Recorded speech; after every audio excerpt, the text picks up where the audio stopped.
Good evening, friends.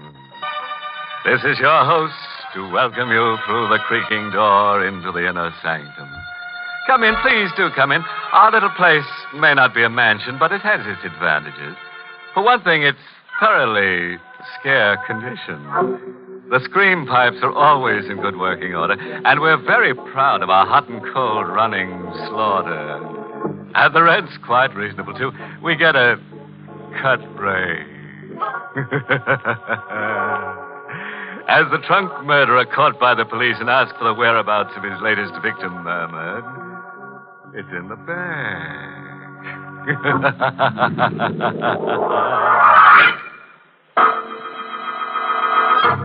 Tonight's Inner Sanctum mystery, Birdsong for a Murderer, was written by Lew White and stars Ted Osborne in the role of Carl with Arlene Blackburn as Elaine. Well, you've had your warning. Whatever happens from now on, you asked for. Just be sure the family is provided for. And now to our happy little anecdote for tonight. Birdsong for a Murder. My name is Carl Warner. An undistinguished sort of name, but I'm an undistinguished sort of man, so the name fits, I guess. I'm not a young man any longer, but I don't mind that. I wasn't very happy when I was young. Now, well, at least I'm not unhappy. And late at night, after Elaine has gone upstairs to bed, she's my wife.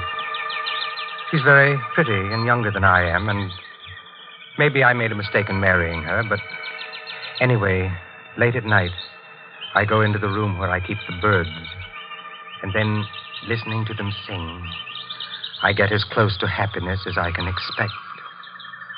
I stay an hour, and then I cover their cages. And then they know it's time to sleep, and they sleep. Even on the stormiest of nights. And this was a stormy night. The birds were still, and I turned to go upstairs when someone knocked at the front door. It was late. We know very few people. We kept to ourselves mostly, Elaine and I, so I worried a little when I opened the door. Yes? Mind if I come in, Mr. Warner? It's kind of damp out. Oh, no, of course not.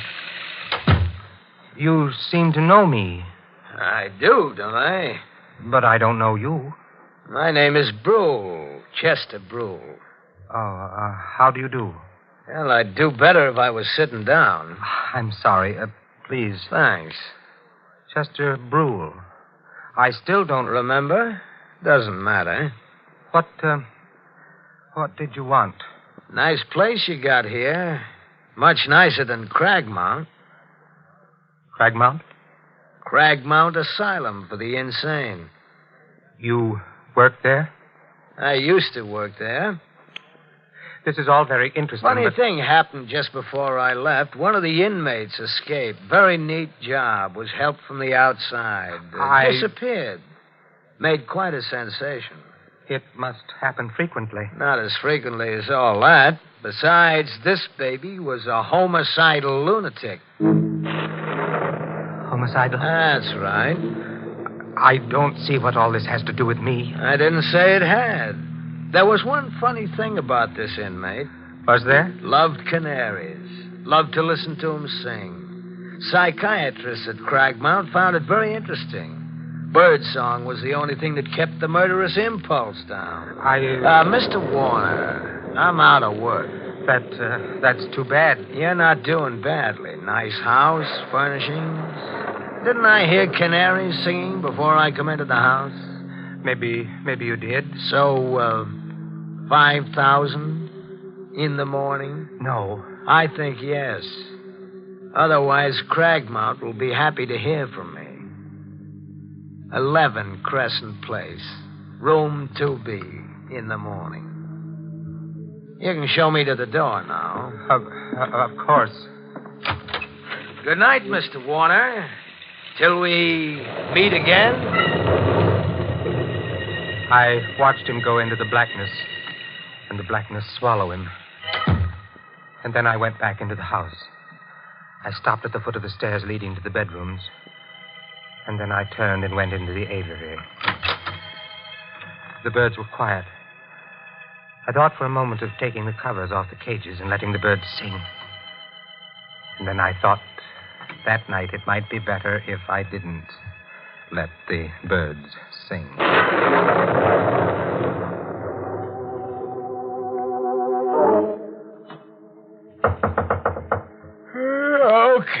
Okay. Who it? Oh. Couldn't wait till morning, huh? I didn't expect... Wait. That knife. No! Oh, I shouldn't have let you... Surprise. Oh.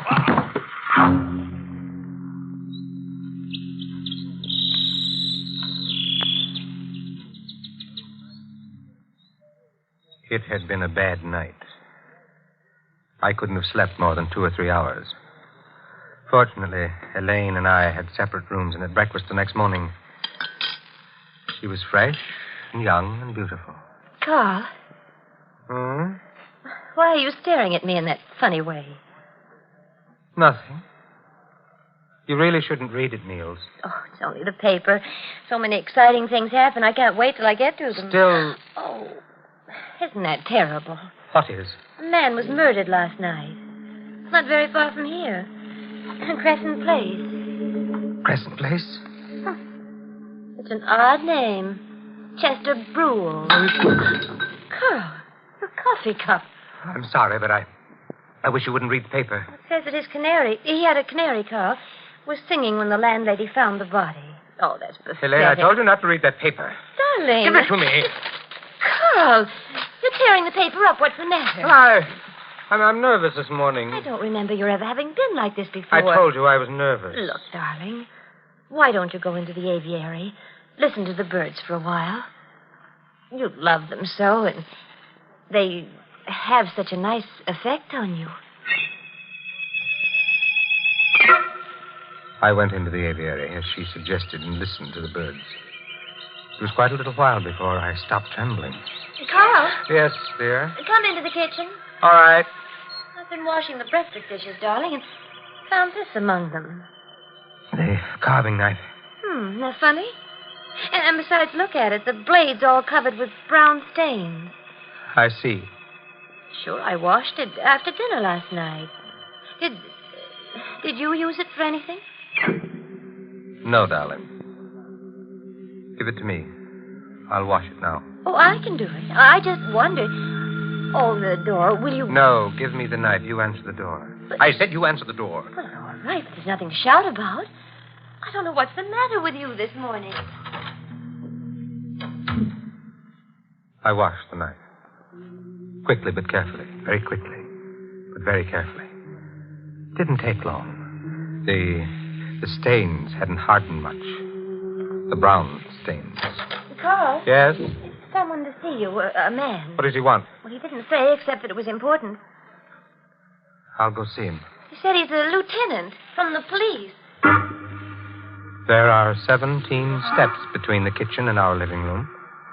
I know, because I counted them while I was walking to see Lieutenant Gregg of the police.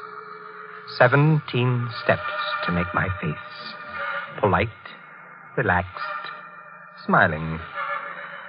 But would I be able to hide the trembling of my hands? You're Lieutenant Gregg. My wife said you wanted to see me. That's right.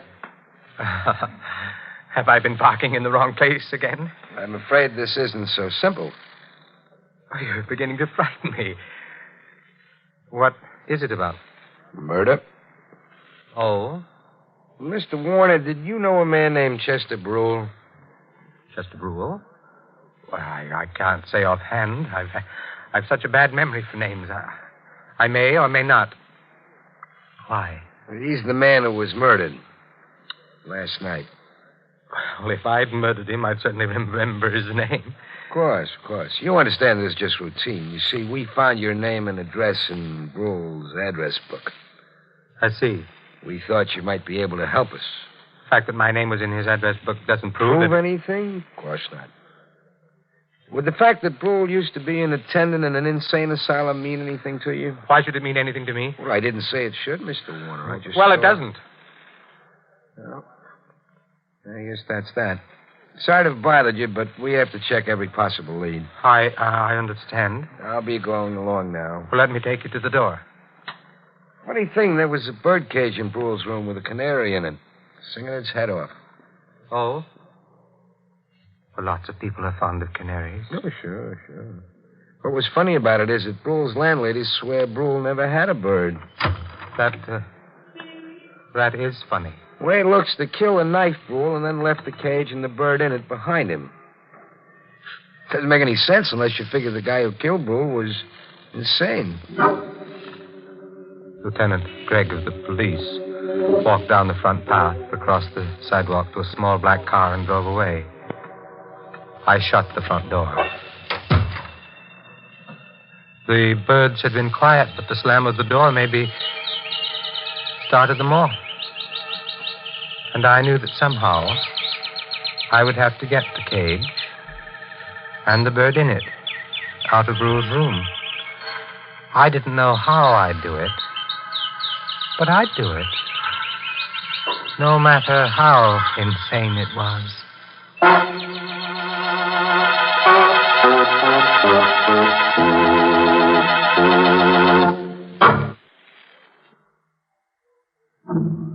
It was dark when I got to Crescent Place. Dark on a lonely street. There was no one in front of the house. Nothing to show that a man had died inside, horribly, the night before. Blood welling from his throat. The door was open. There was a dim light in the vestibule, leaving the stairs beyond in darkness. I went up them to the second floor. There was no one in the corridor. The door of 2B opened, and I went in. There was no light. The moon cast a pale glimmer over the room, and someone in a chair near the window. For a moment, I thought it was Brule, but there was no blood. And then I realized it was a policeman in uniform asleep. The cage was near the sleeping man. Would his sleep be sound enough? I reached out, lifted the cage, reached the door, and closed it. Oh, I was safe.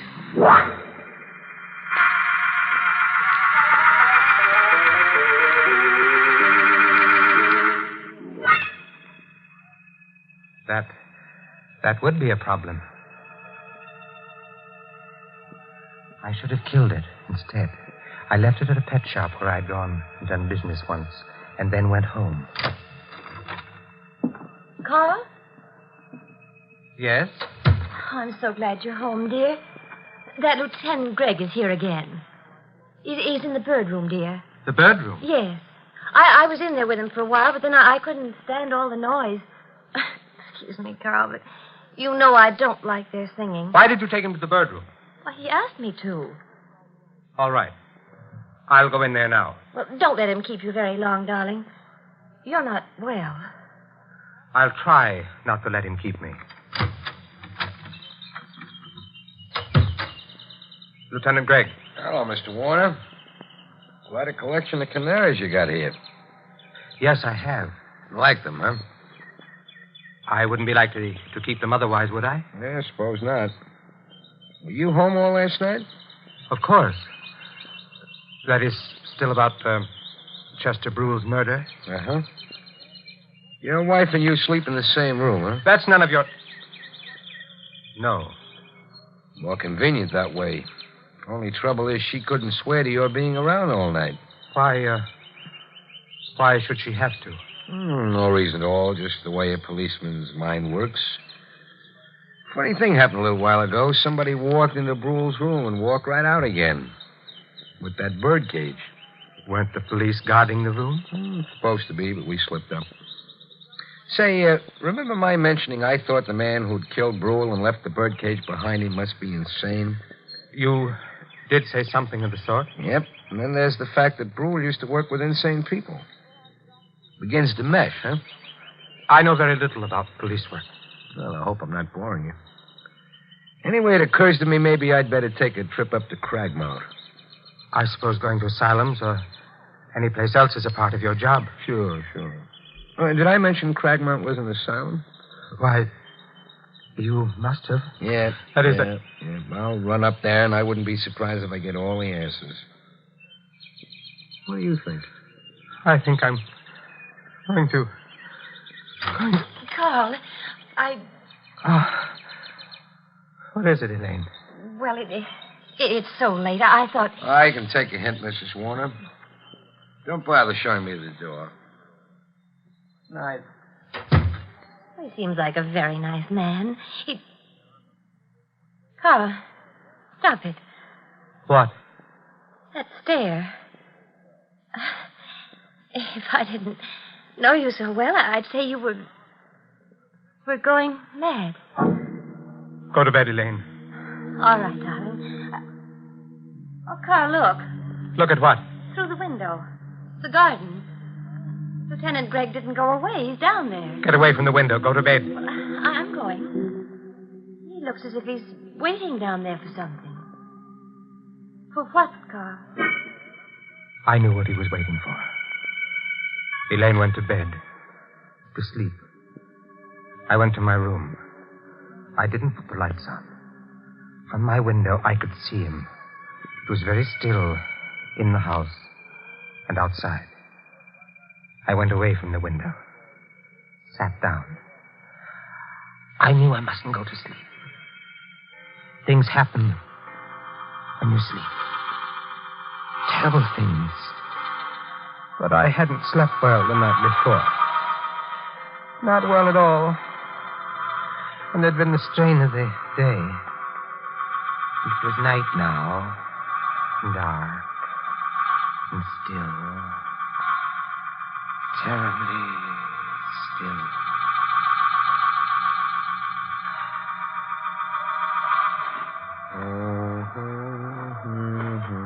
Gargan? Gargan?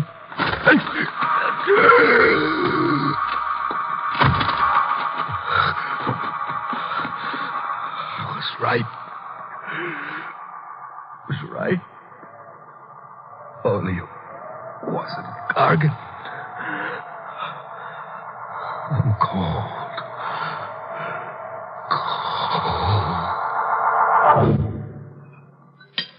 Oh, it's such a lovely morning, Carl. Lovely. I looked for Lieutenant Gregg as soon as I got up. He wasn't in the garden anymore. He must have got tired, gone home, or back to headquarters, wherever policemen go. Oh, dear, that's the Swenson's dog. And he got into our garden again. I'll have to get him out. Elaine, don't. Darling, he'll dig up all the flowers looking for bones. I'd better go. Elaine! Maybe he won't be there. Maybe somehow the truth isn't the truth, and I'm not... Elaine! Where are you? Come under the tree. Here. What? Look. Lieutenant Gregg. His throat. Come inside. All right. The kitchen. Oh, Carl, where are you going? The kitchen. What are you doing? The drawer, silverware. Yes, it's here. The carving knife. That's right. Well, I thought you washed it last night. I guess you didn't. You'd be wrong. I did wash it last night. The stains are still there. The brown stains. These are fresh ones. Elaine, get out of my way. I've got to go to the bird room. Oh, Carl, please don't go away from me. Carl! I was holding the carving knife in my hand. I started to put it down. And then I held onto it anyway. It would make taking the covers off the cages awkward, but I held onto it anyway. The birds were still. They'd remain still unless I took the covers off.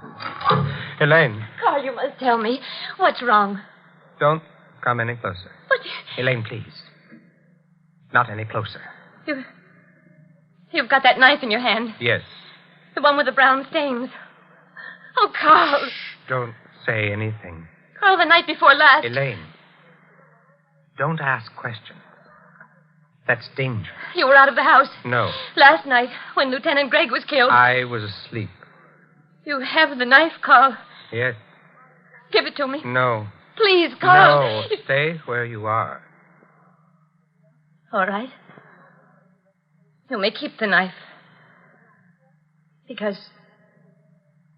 Look, Carl. A revolver. Yes. Lieutenant Gregg's revolver. I looked at her. There was a flush on her cheek. She was fresh and young and very beautiful and quite insane. Elaine, give that to me. Oh, no. No, I took it from Lieutenant Gregg last night. After he stopped crying. He always cry when you... Elaine. I didn't like the way you'd been looking at me, Carl. You were thinking bad things about me. You were thinking that maybe you'd have to send me back to Cragmount. I wasn't. You were, Carl. I knew you were. After Chester Brule died. Elaine. Stop where you are. All right, Keep your hand away from the birdcage. Don't pull the covers off. Don't! Carl, I've hurt you. Never mind. But I didn't want to. Oh, Carl. Are you going to cry?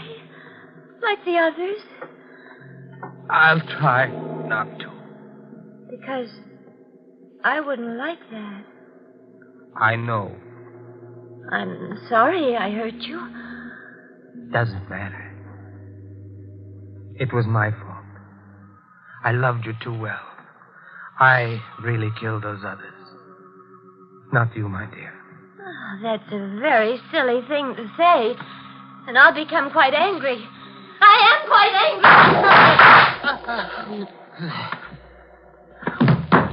Carl. Carl, you silly. You pulled the covers off the cage. Carl. Oh, Carl, I'm speaking to you. Those birds, I don't like them. Carl? Oh. Oh, poor Carl. He's dead. I loved him. Now he's dead. But anyway, he didn't cry. He didn't cry.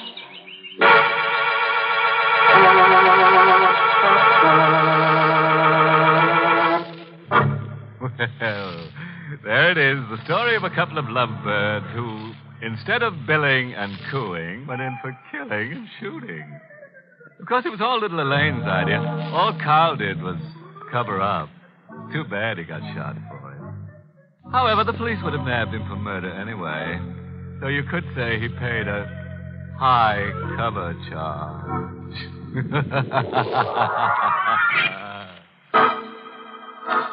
Be with us again next week at this same time for another Inner Sanctum Mystery. This program was originally heard in the United States over CBS, the Columbia Broadcasting System, and has been rebroadcast for servicemen and women overseas through the facilities of the United States Armed Forces Radio Service, the voice of information and education.